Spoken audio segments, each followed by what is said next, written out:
오늘 시간에는 진정한 자유함이라는 제목으로 하나님 말씀 증거하도록 하겠습니다. 코로나 사태가 장기화되면서 목사님들, 성도님들, 교회의 반응이 점점 양분화가 되어가는 것 같습니다. 한쪽에서는 행정명령이 완화가 되고 현장 예배를 드릴 수 있음에도 불구하고 여전히 온라인 예배를 드리시는 분들이 계십니다. 아마도 코로나 바이러스의 확산과 또 감염을 막고 성도님들의 안정을 지키기 위하고 또 사회적인 책임을 다하기 위해서일 겁니다. 근데 또 다른 한편으로는 아직 행정명령이 완화가 되지 않았음에도 불구하고 행정명령을 무시하고 현장 예배를 강행하시는 또 분들이 계십니다. 왜냐하면 주정부가 교회의 종교적인 자유를 침해했다라고 생각을 하고, 또한 사회적 거리두기와 마스크 착용과 안전수칙을 잘 지키면서 예배를 드리면 실제적으로 그 성도들 가운데 예배 현장에서 감염되는 확률이 아주 낮고, 또 지금 주정부가 교회에 대해서만 유난히 까다로운 정책을 가지고 있다라고 생각하기 때문입니다. 그런데 현장 예배를 드리느냐 온라인 예배를 드리느냐, 그게 중요한 게 아닌 것 같습니다. 더 중요한 관점이 뭐냐면, 내가 과연 진정한 자유함을 누리고 있는가, 아니면 위험한 방종에 빠져 있는가, 이걸 저희들이 더 생각해 볼 수 있어야 됩니다. 사실은 교회는 할 수만 있으면 자주 가야 됩니다. 그리고 예배는 할 수만 있으면 현장 예배를 드릴 수 있어야 됩니다. 그리고 내 몸으로 신앙생활을 할 수 있어야 됩니다. 내 몸의 신앙에 습관들이 붙어 있을 수 있어야 되는 거예요. 그리고 온라인 예배도 현장에서 느껴지는 성령의 임재와 그 교통하심에 대한 확신과 체험을 절대 따라갈 수가 없습니다. 하지만 지금 코로나 같은 특별한 상황 속에서는 바이러스에 대한 위험 요소 때문에 교회를 가고 싶어도 지금 저희들이 갈 수가 없습니다. 현장 예배를 드리고 싶어도 또 드릴 수도 없는 상황입니다. 그때에 만약에 내 믿음이 성숙되어 있고 말씀과 기도의 습관이 내 몸에 배어 있고 내 스스로가 하나님과 개인적으로 1대1로 만나서 교제할 수 있는 삶의 모습이 있으면 사실 큰 문제가 되지는 않습니다. 솔직하게는 제가 보니까 교회에서 평상시에 시간과 정성과 물질과 헌신을 많이 하셨던 분들께는 오히려 지금이 좀 쉴 수 있는 시간이기도 한 것 같습니다. 좀 재충전의 시간이 되는 것 같기도 합니다. 평상시에 쉴 틈 없이 수고하고 헌신했던 분들은 그동안에 쌓여있던 지나친 그런 피곤함들을 좀 재충전할 수 있는 그런 시간이 되는 것도 같습니다. 아마 이 시간이 지나가면 언제 그랬냐는 듯이 다시 모이고 다시 열심을 다해서 다시 헌신할 수 있습니다. 그러니까 교회를 못 오더라도 현장 예배를 못 드리더라도 큰 문제가 되지 않을 수 있습니다. 진정한 자유함을 누릴 수 있습니다. 하지만 믿음이 연약한 분들이나 초신자분들이나 또한 교회를 오래 다녔지만 말씀과 기도의 개인적인 삶의 습관이 안 되어 계신 분들은 지금 이 위험한 방종의 시간이 될 수가 있습니다. 교회를 안 가는 게 이제 점점 익숙해져 가고 있고, 심지어는 온라인 예배조차도 지금 드리지를 않고 있고, 하나님과의 교제는 담을 쌓은 것 같이 되어버릴 수가 있습니다. 교회에서 무엇을 하자고 하면 난 못하겠다, 이렇게 자꾸 생각이 들 수도 있습니다. 성도님들은 어떠세요? 지금 진정한 자유함을 누리시고 계세요? 아니면 위험한 방종에 빠져 계신 것 같으세요? 과연 우리가 어떻게 하면 신앙생활을 할 때에 진정한 자유함을 누릴 수 있는 그런 신앙생활을 할 수가 있을까요? 함께 말씀을 통해서 은혜를 나누기 원합니다. 첫 번째, 종교성을 가진 눌림이 아니라 자유함을 가진 누림이 될 수 있어야 됩니다. 오늘 말씀을 보면 예수님과 제자들이 밀밭 사이를 지나가고 있었습니다. 그때 제자들이 배가 고파서 그 밀 이삭을 손으로 뜯어서 이렇게 잘라서 먹었습니다.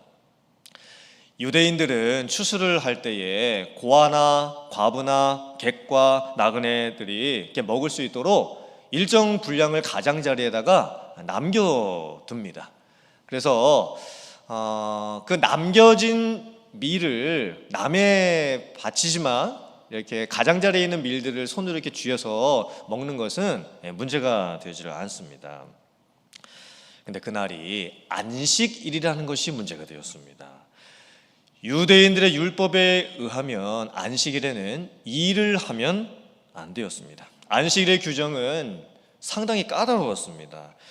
심지어는 물건을 이렇게 들어서 물건을 이쪽으로 옮겨서도 안 됩니다. 그러니까 제자들이 밀 이삭을 이렇게 손으로 잡아서 이렇게 뜯은 것은 추수를 하는 행위의 일종으로 간주가 될 수도 있는 겁니다. 그래서 바리새인들이 예수님의 제자들이 했던 그 행동을 보고 예수님을 책잡기 위해서 이렇게 질문을 합니다. 보시오, 어떻게 당신의 제자들이 안식일에 하지 못할 일들을 하나이까? 그러니까 이 바리새인들의 모습을 보면 전형적인 종교성을 가지고 있는 모습입니다. 바리새인들은 수많은 율법의 조항을 지키느냐 안 지키느냐를 가지고 신앙생활을 하고 있었습니다. 바리새인들은 수많은 법적인 조항들을 잘 지키느냐 안 지키느냐, 그러니까 종교적인 의무감들에 의해서 이렇게 눌려져 있는 신앙생활을 하고 있는 겁니다. 자유함이 없습니다. 그러니까 이렇게 신앙생활 하시는 분들의 특징은 뭐냐면 자기도 열심히 합니다. 그것까지는 좋습니다. 근데 남들이 만약에 자기처럼 열심히 하지 못한다 그러면 판단하기 시작합니다. 정죄하기 시작을 하는 겁니다. 근데 우리들도 본의 아니게 이렇게 신앙생활을 하게 될 때가 참 많습니다. 신앙생활을 할 때 해야만 하는 의무감에 저희들이 신앙생활을 할 때가 참 많이 있는 거예요. 억지로 강요받고 눌려있는 상태에서 자유함이 없이 신앙생활을 하게 될 때가 종종 있습니다. 예수님께서 바리새인들이 이렇게 책을 잡기 위해서 질문을 했을 때 놀라운 예화를 하나 말씀을 하십니다. 그 예화의 주인공은 다윗이었습니다. 다윗이 사울 왕에게 쫓겨서 도망을 다니고 있었습니다. 다윗과 부하들이 도망을 다니면서 밥도 제대로 챙겨 먹지 못하는 상황이 계속되고 있었습니다. 다윗이 높당에 도망을 갔을 때에 제사장 아히멜렉을 찾아갑니다. 그리고 제사장에게 부탁하기를 무엇이든지 먹을 것이 좀 있으면 나와 내 부하들에게 주시면 좋겠습니다 라고 부탁을 합니다. 그때 아히멜렉이 지금 내가 줄 수 있는 게 아무것도 없고 오직 성소 안에 있는 진설병 밖에는 없다라고 대답을 합니다. 진설병이 무엇이냐면 누룩을 넣지 않고 만든 떡입니다. 안식일이 되면 제사장들은 진설병 12개를 준비해야 했습니다. 그리고 두 줄로 한 줄에 6개, 한 줄에 6개 이렇게 성소 안에다가 배치를 해 두어야만 됐습니다. 매 안식일마다 새로운 진설병 12개를 교체합니다. 그리고 예전에 있었던 그 진설병은 오직 제사장들만 일정한 장소에 가서 거룩하게 먹을 수 있었습니다. 그런데 참 놀랍게도 이 제사장 아히멜렉이 성소 안에 있었던 진설병을 다윗에게 내어주어서 먹게 해줍니다. 아니 어떻게 제사장 아히멜렉이 성소 안에 있는 그 거룩한 떡을 다윗에게 줄 수 있었을까요? 또한 제사장들만 먹을 수 있는 그 진설병을 어떻게 다윗에게 주어서 먹게 할 수가 있었을까요? 그것도 안식일에 어떻게 그렇게 할 수가 있었을까요? 이 진설병이라는 이 뜻이 히브리어로 어떻게 되냐면 레헴 하파니라는 뜻입니다. 이 뜻이 뭐냐면 문자적으로 면전 앞에서라는 뜻입니다. 그러니까 그 떡 이름이 면전 앞에서입니다. 하나님 얼굴 앞에서. 그러니까 이 진설병의 의미는 뭐냐면 내가 지금 하나님 앞에 서 있다라는 뜻을 가지고 있습니다. 그리고 또한 누룩을 넣지 않고 이 떡을 만들게 되는데 그 의미는 뭐냐면 고난의 떡입니다. 애굽에서 430년 동안 종살이를 하고 나서 이제 출애굽하고 난 후에 광야에서 40년 그 생활을 하는 동안 하나님의 백성들은 여러 가지 힘들고 어려운 상황 속에서도 하나님의 임재를 체험했습니다. 상황은 어려웠습니다. 살기도 힘들었습니다. 주변에는 고난의 환경이 있습니다. 그런데 하나님의 백성들은 살아갑니다. 버텨냅니다. 왜냐하면 하나님께서 함께 해주셨기 때문입니다. 어떠한 상황 가운데서도 하나님께서 하나님의 백성들을 먹이신다. 이게 진설병의 진짜 의미였습니다. 그래서 제사장 아히멜렉은 다윗이 당했던 그 상황을 이해를 합니다. 다윗은 하나님으로부터 기름 부음을 받았습니다. 다윗은 장차 하나님이 세우실 왕이 될 사람입니다. 그런데 사울 왕에게 시기를 당해서 지금 쫓김을 당하고 있습니다. 그리고 배가 고픈 상황 가운데 있습니다. 생명이 위급한 상황 가운데 있습니다. 그러니까 제사장 아히멜렉은 진정한 안식일의 의미가 무엇인지, 진정한 진설병의 의미가 무엇인지를 파악을 한 겁니다. 그리고 그것을 사람을 살리는데, 하나님의 사람을 살려내는데 사용을 했습니다. 그러니까 제사장 아히멜렉은 진정한 자유함이 있었던 거죠. 율법 안에 갇히지 아니하고 그 율법의 의미가 진짜 무엇인지, 진설병의 그 진짜 의미가 무엇인지를 파악을 하고 진정한 자유함 가운데서 활동을 할 수가 있었던 겁니다. 다윗도 마찬가지였습니다. 다윗도 율법을 잘 알고 있었습니다. 그 진설병은 아무나 먹어서는 안 된다는 것을 알고 있었습니다. 거룩한 자만이, 제사장들만이 먹을 수 있는 떡이라는 것을 알고 있었습니다. 근데 다윗이 왜 그 떡을 먹었을까요? 율법을 범하면서. 다윗 역시 그 진짜 의미가 뭔지를 알고 있었던 거예요. 만약에 다윗도 자기 자신이 하나님 앞에서 거룩하지 못하다라고 생각이 되면 그 떡을 먹지 못했을 겁니다. 자기 자신이 하나님 앞에서 죄가 있다라고 한다면 그 떡을 먹지 않았을 겁니다. 다윗이 진설병을 먹었다라는 것은 그만큼 다윗 스스로가 하나님 앞에서의 자기 모습을 봤을 때 진실함이 있었다라는 거예요. 거룩함이 있었다라는 겁니다. 그래서 다윗도 율법을 문자적으로는 어겼지만 진짜 그 율법 안에 있는 진정한 의미를 깨닫고 그대로 행할 수가 있었던 거예요. 진정한 자유함이 있었던 겁니다. 근데 우리도 마찬가지입니다. 요한복음 8장 31절부터 32절의 말씀 같이 봉독해 보겠습니다. 시작. 그러므로 예수께서 자기를 믿은 유대인들에게 이르시되 너희가 내 말에 거하면 참으로 내 제자가 되고 진리를 알지니 진리가 너희를 자유롭게 하리라. 아멘. 중요한 것은 무엇이냐면 어떻게 우리가 진정한 자유함을 가질 수 있는가? 하나님의 말씀의 본래적인 뜻이 무엇인지를 파악하는 겁니다. 진정한 자유함이 있다는 것은 내가 하고 싶은 대로 하는 것이 아닙니다. 나의 편함대로 하는 것이 아닙니다. 진정한 자유함의 의미는 뭐냐면 하나님께서 진정으로 나에게 원하시는 것이 무엇인지 그 하나님의 속마음을 저희들 깨닫고 그대로 행하는 겁니다. 제가 아는 목사님께서 샌디에고에서 동쪽으로 한 2시간 정도 떨어진 곳에서 목회를 하셨습니다. 멕시코 국경과 맞닿았던 곳이었습니다. 거기는 여름이면 더운 날에 그 온도가 110도까지 올라갑니다. 그런데 남자 성도들께서 주일날 예배를 드리시고 우르르 몰려가서 골프를 칩니다. 그 더운 날에도. 목사님께서 그 모습을 보셨을 때 아니 이게 주일날 예배를 드리러 오는 것이 주 목적인가? 아니면 예배 드리러 가서 골프 치러 가는 것이 이게 주 목적인가? 이게 주에게 전도된 것 같아 가지고 그 교회를 바꾸시려고, 문화를 바꾸시려고 많이 노력을 하셨습니다. 그 목사님께서 그 교회에서 8년을 목회를 하셨는데 결국에는 못 바꾸셨어요. 네, 결국에는 못 바꾸셨습니다. 여러분들은 어떻게 생각하세요? 주일날 예배 드리고 나서 남자 집사님들이 우르르 몰려가서 골프를 같이 치는 게 진정한 자유를 누리고 있는 것 같으세요? 아니면 위험한 방종에 빠져 있는 것 같으세요? 어떠신 것 같으세요? 왜 웃으세요?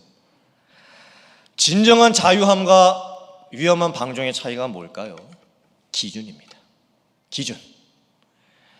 말씀, 복음, 진리가 기준이 되어서 내가 무엇인가를 하느냐 마느냐를 결정하게 될 때에 하나님께서 진정으로 나에게 원하시는 것이 무엇인지를 정말 기도하는 마음으로 분별하라고 애쓰고 하게 되면 그것은 진정한 자유함입니다. 그런데 내가 기준이 되고 나의 편함이 기준이 되어서 또 교회에서 이렇게 합시다 저렇게 합시다 라고 하는 것이 싫어서 제가 알아서 해요, 제가 나중에 알아서 할게요, 이렇게 생각을 하고 있다고 한다면, 그게 기준이 되고 있다고 한다면 그것은 위험한 방종입니다. 요즘 내 삶은 어떠한가 한번 생각해 봤으면 좋겠습니다. 코로나 때문에 많은 것이 달라졌습니다. 교회도 못 가고 있고 지금 온라인으로 예배를 드리고 있는 상황입니다. 그럼에도 불구하고 진정한 자유함을 내 삶 가운데서 누리고 있는가? 아니면 위험한 방종에 빠져 있는가? 기준을 잘 세우셔야 돼요. 복음이 기준이 되고 진리가 기준이 되어서 하나님이 진정 나에게 원하시는 것이 무엇인지를 깨닫고 하나님의 기쁘신 그 뜻대로 살아가실 수 있는 성도님들 다 되실 수 있기를 주님의 이름으로 축원합니다. 아멘. 두 번째, 행위의 많음보다 관계의 깊이가 중요합니다. 행위의 많고 적음보다 관계가 깊으냐 안 깊으냐, 이게 더 중요한 거예요. 바리새인들은 성전에서 수많은 예식과 의식들을 행함으로써 신앙생활을 하려고 애를 썼습니다. 그런데 예수님께서 말씀하십니다. 나는 성전보다 더 큰 이니이다. 그러니까 예수님을 알지도 못하면서 성전에서 행하는 그 많은 예식들 아무 소용이 없다라는 겁니다. 또한 바리새인들은 안식일을 지킬 때에 안식일에 이것을 해야 되느냐 말아야 되느냐 규정을 가지고 지켰습니다. 그리고 안식일에 하지 말라라고 하는 것을 안 하면 안식일을 잘 지키는 것으로 생각을 했습니다. 근데 예수님께서 말씀하십니다. 내가 안식일의 주인이니라. 즉 예수님을 알지 못하면, 예수님과 아무 관계가 없으면 안식일날 무엇을 했느냐 안 했느냐 그게 중요한 게 아니라는 거예요. 또 예수님께서 호세아 선지자의 말씀을 인용해서 이렇게 말씀을 합니다. 예수님께서 인용하셨던 말씀은 호세아 6장 6절의 말씀이었습니다. 같이 봉독해 봅니다. 시작. 나는 인애를 원하고 제사를 원하지 아니하며 번제보다 하나님을 아는 것을 원하노라.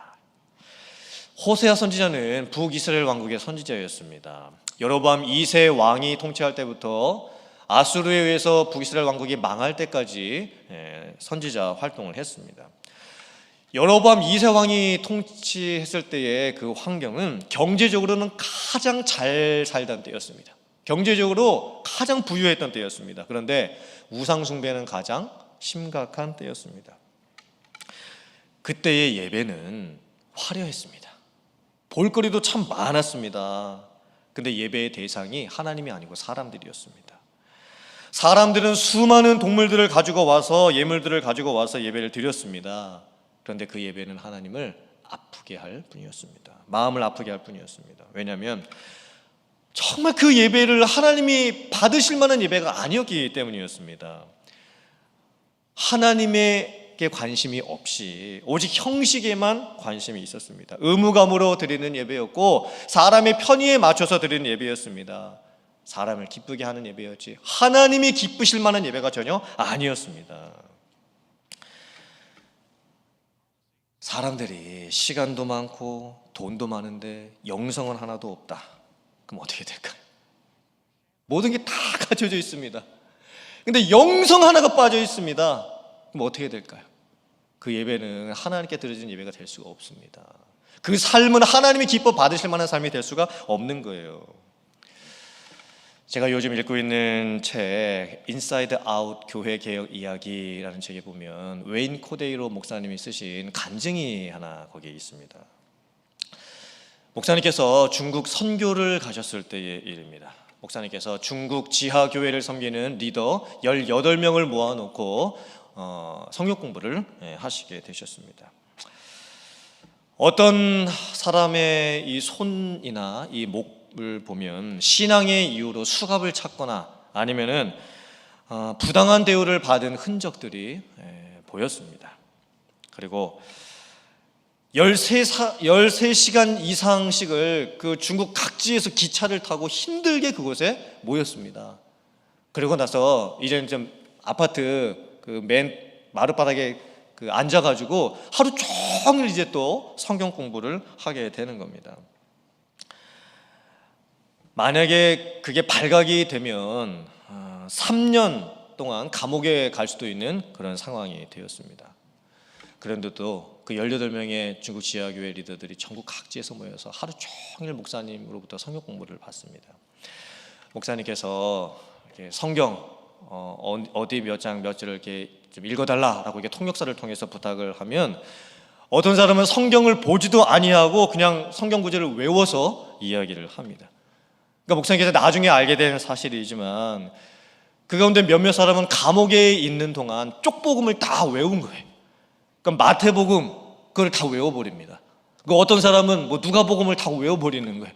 그리고 쪽복음을 그 감옥에서 받아서 다 외우고 난 다음에 다른 감옥에 있는 그 사람에게 또 전해 주었던 겁니다. 그들 중에 한 여성 중국 리더가 이렇게 말을 했다고 합니다. 공안 당국은 우리가 감옥에 몰래 들여오는 성경은 압수할 수 있어도 우리 마음속에 있는 성경은 절대 뺏어갈 수가 없어요. 어떤 사람이 성경 한쪽을 저에게 몰래 건네주면 저는 그것을 외워버리죠. 그런 다음에 저는 그 쪽복음을 다른 사람에게 전해 주었습니다. 18명의 사람들 중에서 15명은 이미 투옥된 경험이 있었고 무려 12년 동안이나 옥살이를 했던 성도들도 있었습니다. 수업을 마칠 때쯤에 웨인 코데르 목사님이 그들에게 물었습니다. 내가 여러분들을 위해서 어떻게 기도를 해드리면 좋겠습니까?